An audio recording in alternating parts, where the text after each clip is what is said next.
Казалось бы, обычное видео запечатлело момент, который потряс весь мир. То, что эта девушка сделала с жеребцом, лишило всех дара речи. С тех пор эта удивительная сцена стала популярной, и вы должны увидеть ее, чтобы поверить в это. Эмили Карвер и ее отец Том прибыли ранним утром в самое сердце сельской Монтаны.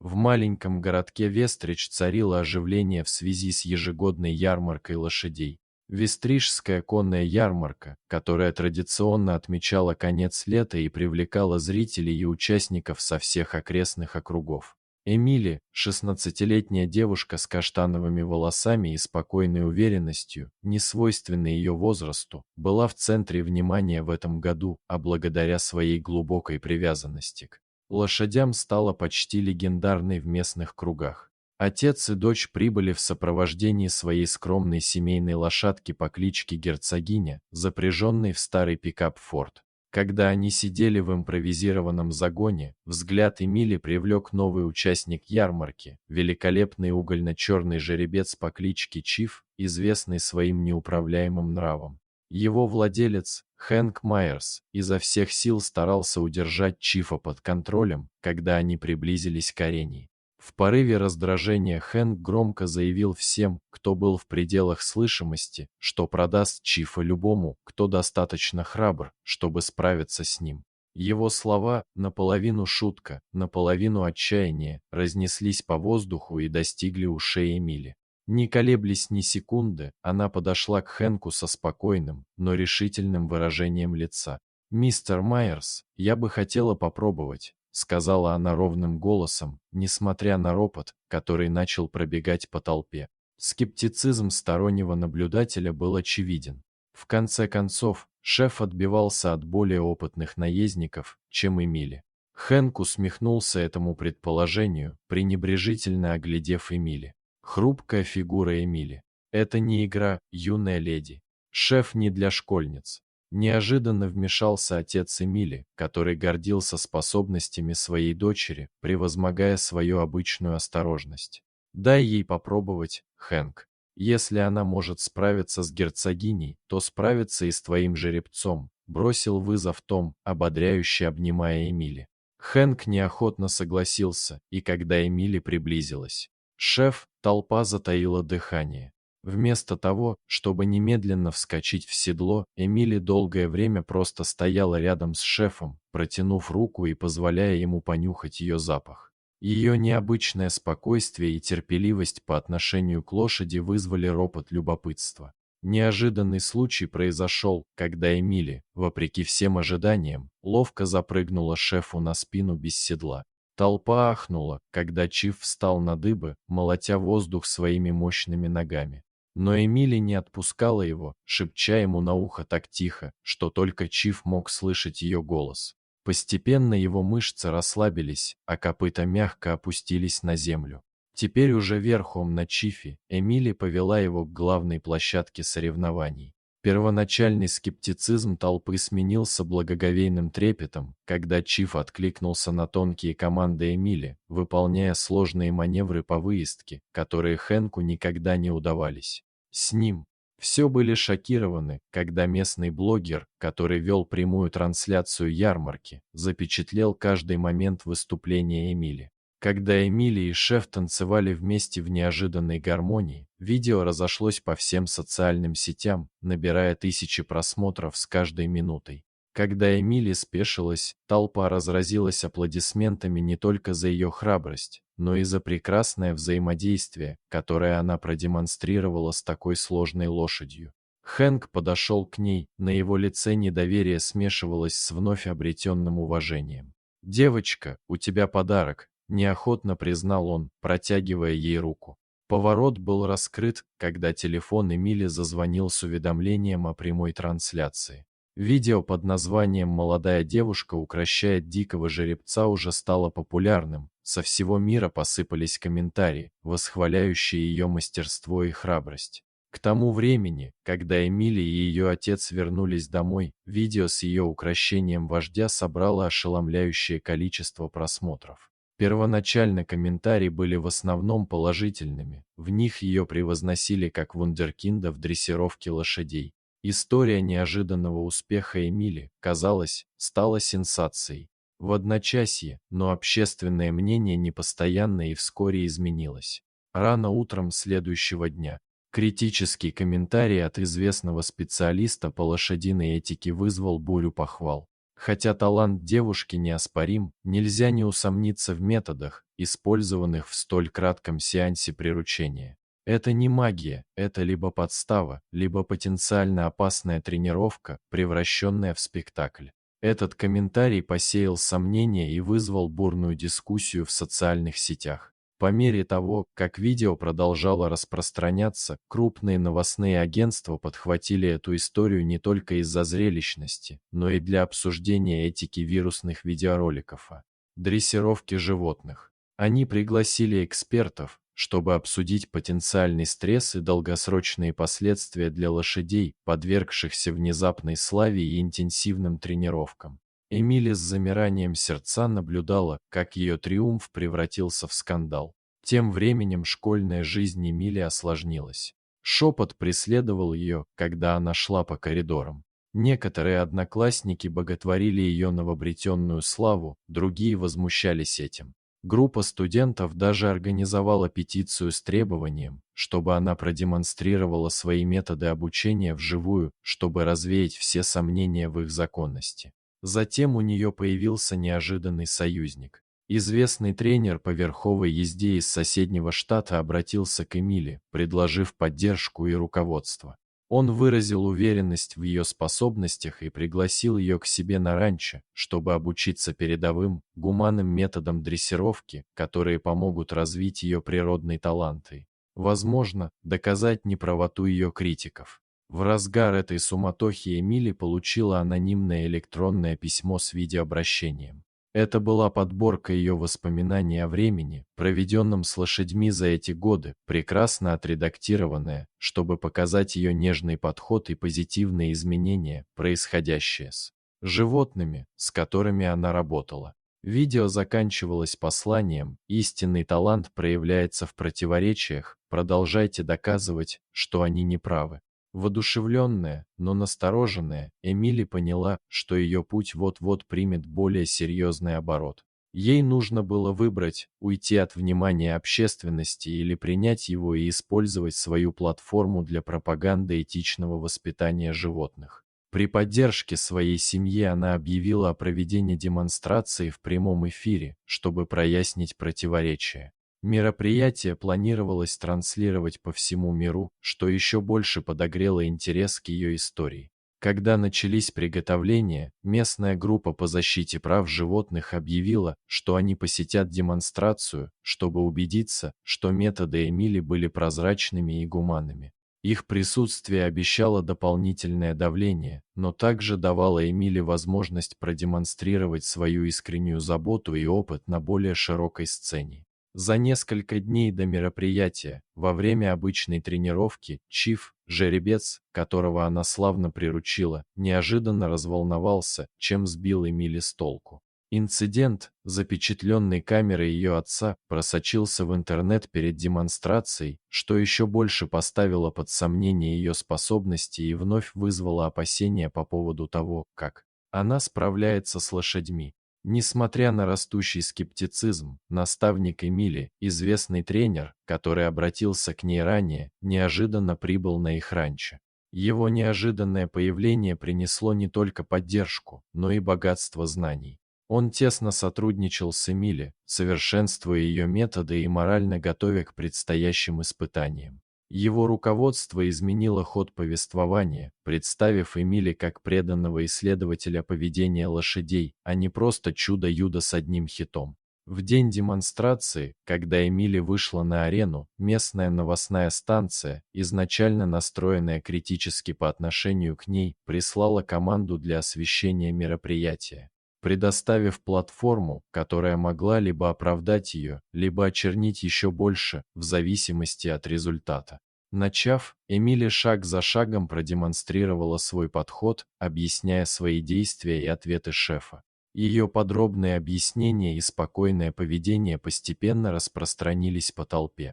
Однако во время демонстрации она внезапно заколебалась, по-видимому, отказываясь сотрудничать. Напряжение в зале резко возросло, зрители перешептывались, а критики были готовы наброситься на нее.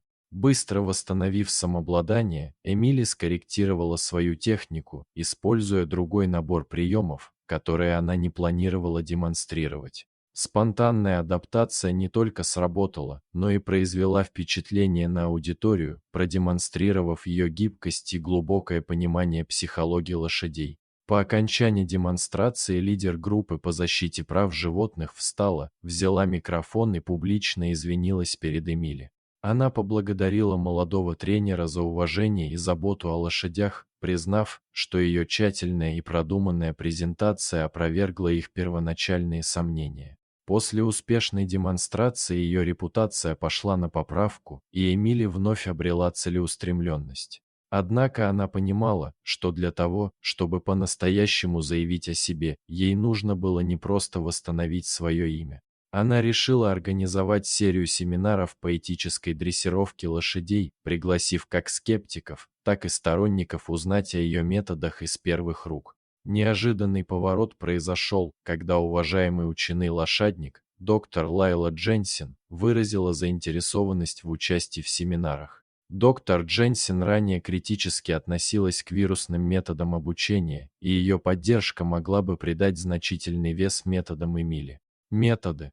Однако доктор Дженсен выдвинула условия. Она хотела провести независимые исследования долгосрочных последствий обучения Эмили, чтобы научно обосновать свой подход. Эмили согласилась, увидев в этом возможность применить свои методы в научных исследованиях. Семинары начались с энтузиазма самых разных участников, начиная от любителей лошадей и заканчивая профессиональными тренерами. Эмили умело обращалась с разными лошадьми, демонстрируя свои нежные, но эффективные приемы, основанные на понимании уникального психологического профиля каждой лошади. По ходу занятий. Известная своим упрямством лошадь, которая сопротивлялась предыдущим тренерам, положительно отреагировала на подход Эмили во время одного из занятий. Трансформация была глубокой и мгновенной, поразив зрителей и предоставив ощутимые доказательства эффективности ее метода. Тем временем, продолжающееся исследование доктора Дженсен привело к неожиданному повороту событий. Предварительные результаты показали, что лошади, обученные под руководством Эмили, демонстрировали более низкий уровень стресса и улучшали поведенческие показатели по сравнению с лошадьми, обученными по более традиционным методам. Это свидетельство стало весомым подтверждением работы Эмили, но доктор Дженсен предупредил, что для получения окончательных результатов необходимо больше данных. Узнав о выводах доктора Дженсен, крупная организация по защите животных обратилась к Эмили. Они предложили ей сотрудничество в продвижении гуманных методов дрессировки по всей стране. Это партнерство дало бы Эмили возможность влиять на более широкое сообщество любителей лошадей и выступать за перемены в национальном масштабе. Когда семинар подошел к концу, к Эмили подошел режиссер-документалист, который незаметно наблюдал за ходом семинара. Он предложил создать полнометражный документальный фильм о ее путешествии и влиянии ее философии обучения на мир лошадей. Ожидание выхода документального фильма придало истории Эмили новое звучание. Премьера фильма под названием «Шепчущие копыта» состоялась на престижном кинофестивале и привлекла внимание как представителей конного спорта, так и более широких кругов индустрии. Развлечений. Эмили присутствовала на премьере, ее нервы были на пределе из-за волнения, вызванного возможностью поделиться своим путешествием с мировой аудиторией. Во время сессии вопросов и ответов после премьеры известный тренер по верховой езде из Европы публично бросил вызов Эмили, поставив под сомнение масштабируемость ее методов для более крупных тренировочных комплексов. Его скептицизм вызвал бурную дискуссию среди аудитории, разделив мнения и вызвав шумиху в средствах массовой информации. В ответ Эмили, проявив хладнокровие, пригласила скептика на публичную демонстрацию, запланированную на следующий месяц, предложив обучить нескольких лошадей из разных стран, чтобы доказать адаптивность и эффективность ее методов. Этот открытый вызов не только подтвердил ее уверенность, но и усилил интерес к ее методикам. Пока Эмили готовилась к этой масштабной демонстрации, один из ведущих конноспортивных журналов предложил осветить мероприятие и взять у нее интервью. Выставка предоставила возможность охватить более широкую аудиторию, но это также означало, что ставки были выше, чем когда-либо. Эмилия обнаружила, что у одной из лошадей, отобранных для демонстрации, в анамнезе были травмы и сильное беспокойство, но ее команда упустила этот факт из виду. Столкнувшись с этой проблемой, Эмилия увидела шанс по-настоящему продемонстрировать глубину своего понимания поведения лошадей. Она адаптировала свою программу, включив в нее методы, связанные с травмами, которые она разработала в сотрудничестве с лошадиными психологами.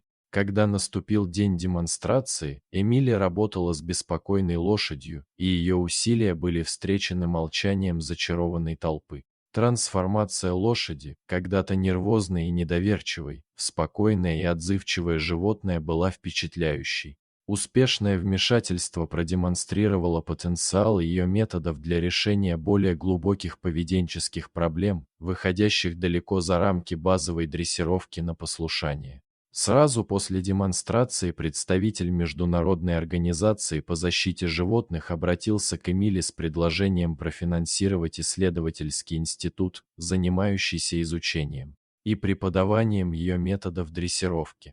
Эта возможность позволила бы ей расширить свое влияние и внести свой вклад в академическое понимание гуманной дрессировки животных. На фоне своей растущей известности Эмилия изо всех сил старалась уравновесить свою общественную роль со своим личным стремлением к более простой жизни. После долгих размышлений она решила принять финансирование, но основала институт в своем родном городе, чтобы оставаться верной своим корням и продвигать свою миссию. По мере того, как влияние Эмили в мире коневодства росло, фундамент научно-исследовательского института стал краеугольным камнем этического воспитания животных. Открытие учреждения было запланировано на торжественную церемонию, на которой должны были собраться самые влиятельные умы в области ветеринарии и психологии животных. Однако по мере того, как шли приготовления, начали возникать непредвиденные проблемы, гарантирующие, что путешествие Эмили будет таким же динамичным, как и прежде. Всего за несколько недель до открытия института крупный благотворитель неожиданно отозвал свое финансирование, сославшись на экономический спад. Этот финансовый кризис грозил отложить открытие на неопределенный срок. Однако Эмилия это не смутило. Она запустила краудфандинговую кампанию, поделившись своим видением с общественностью, и была ошеломлена всеобщей поддержкой. Средства были быстро пополнены, что позволило не только покрыть дефицит, но и предоставить дополнительные ресурсы. Пока институт готовился к новому открытию, Эмилия и ее команда завершили прорывное исследование, продемонстрировавшее значительные улучшения в методах реабилитации лошадей, подвергшихся жестокому обращению. Исследование было принято к публикации в престижном научном журнале, что свидетельствует о потенциальном влиянии института на благополучие животных и методологии их дрессировки. Во время живой демонстрации на церемонии открытия института была показана лошадь, которую Эмили лично реабилитировала в течение нескольких месяцев. Продемонстрировал невероятный прогресс, впервые выступая перед аудиторией без признаков беспокойства. Эта живая история успеха наглядно продемонстрировала миссию и возможности института, обеспечив дальнейшую академическую и финансовую поддержку со стороны различных организаций. Однако с ростом популярности института Эмили столкнулась с растущим давлением, требующим повторить ее успех в более широком масштабе и в различных условиях. Критики сомневались, что ее методы могут быть универсально применены во всех сценариях обучения. В ответ Эмилия инициировала серию совместных проектов с международными учебными центрами, чтобы адаптировать и протестировать свои методы в различных условиях, стремясь создать универсально применимую модель обучения. Во время регулярного обзора программ института Эмилия осознала потенциал распространения своих методов не только на лошадей, но и на другие виды животных. Вдохновленная, она начала создавать новое подразделение в институте, ориентированное на более широкое применение ее принципов гуманного обучения. По мере того, как росла репутация Эмили, ее методы привлекали внимание не только тренеров по верховой езде, но и специалистов за пределами конноспортивных кругов. Признавая ее уникальный подход к поведению животных, ведущее зоологическое общество обратилось к Эмили с новаторским предложением. Они пригласили ее применить свои методы в пилотной программе, направленной на реабилитацию спасенных диких животных, особенно тех, которые пострадали в результате незаконного браконьерства и торговли ими. Поначалу Эмили колебалась, но потом увидела в этом возможность проверить универсальность своих методов. Она согласилась возглавить команду, которой было поручено реабилитировать группу травмированных слонов, спасенных от браконьеров в Африке. Проект был сложным из-за размера слонов, их интеллекта и глубоких психологических травм, которые они несли с собой. Эмилия отправилась в заповедник дикой природы в Кении, окунувшись в совершенно новую среду, где ставки были значительно выше. Во время своего пребывания в Кении Эмили познакомилась с доктором Самирой Мванги, ветеринаром, которая поначалу скептически отнеслась к методам Эмили, опасаясь, что они могут чрезмерно упростить решение сложных проблем. Однако, увидев уважительный и терпеливый подход Эмили к слонам, Самира стала важным союзником, предоставляя научные знания, которые улучшали интуитивные методы Эмили, сочетая традиционные знания с современной наукой. Как только со слонами наметился прогресс, заповедник столкнулся с серьезной угрозой со стороны браконьеров, пытавшихся саботировать проект, опасаясь, что успех может привести к ужесточению законов о борьбе с браконьерством. Однажды ночью произошло проникновение, но благодаря новым мерам безопасности, принятым по предложению Эмили, попытка была пресечена. Однако этот инцидент привел команду в состояние повышенной готовности и бросил тень на безопасность святилища. Новости о попытке саботажа и успехи программы реабилитации привлекли внимание международных СМИ. История Эмили теперь была не только о дрессировке лошадей, но и о ее более широкой борьбе с преступлениями против дикой природы. Ее работа привела к приглашению выступить в Организации Объединенных Наций, где она выступала за глобальную политику защиты дикой природы и делилась своими идеями по реабилитации животных. Вдохновленная своим опытом работы на глобальной платформе, Эмили решила расширить сферу деятельности своего института, создав отделение, занимающееся восстановлением дикой природы. Она запустила образовательную программу, направленную на обучение защитников природы по всему миру своим методам с помощью технологий виртуальной реальности, которые имитируют различные сценарии дикой природы. Эта инициатива не только распространила ее влияние, но и установила новый стандарт ухода за животными и их реабилитации по всему миру. Через 6 месяцев после создания программы реабилитации диких животных к Эмили обратилось Международное природоохранное агентство с необычной просьбой. Им понадобилась ее помощь с небольшой группой серых волков, которых перевезли в национальный парк на северо-западе Тихого океана. Эти волки, имеющие решающее значение для экологического равновесия, проявили неожиданные признаки агрессии и стресса, что потенциально поставило под угрозу программу реинтродукции. Несмотря на ее огромный опыт общения с домашними и полудикими животными, волки стали для Эмили новым испытанием. Их дикая природа и критическое отношение общественности к программе реинтродукции еще больше усложнили ситуацию.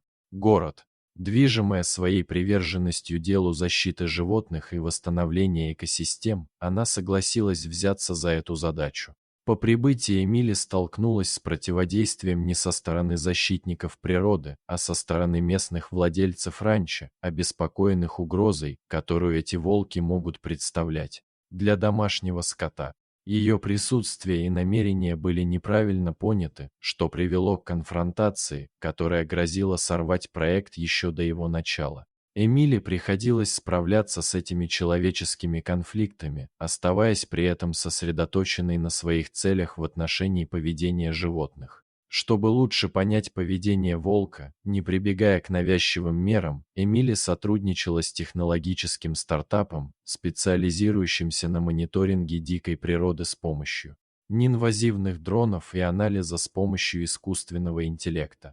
Эта технология позволила получить беспрецедентное представление о социальной структуре волка и причинах, вызывающих стресс, что позволило Эмили адаптировать свой подход более эффективно, чем когда-либо прежде. Когда ситуация с владельцами ранчо обострилась, вновь появилось знакомое лицо, предложившее поддержку. Доктор Самира Мванги, ныне уважаемый деятель в области охраны дикой природы. Самира использовала свое влияние и опыт, чтобы стать посредником между Эмилией и владельцами ранчо, организуя общественные собрания, чтобы рассказать им об экологических преимуществах волков. Ее участие помогло изменить общественное мнение, превратив бывших противников в осторожных сторонников. Настоящий поворотный момент наступил, когда ранее агрессивный и изолированный молодой волк начал проявлять признаки интеграции в стаю после пересмотра подхода Эмили, основанного на ее наблюдениях с помощью беспилотника. Этот успех был зафиксирован в прямом эфире и широко распространен, демонстрируя положительное влияние программы реинтродукции не только на волков, но и на экосистему в целом. Это публичное признание значительно повысило поддержку методов Эмили в рамках всего проекта. Спасибо, что присоединились к нам в этом невероятном путешествии. Нам не терпится услышать вашу реакцию на это удивительное видео. Подождите, пока вы не увидите, что девушка сделала с жеребцом. Не забудьте поставить лайк и подписаться на канал, чтобы получать больше интересного контента.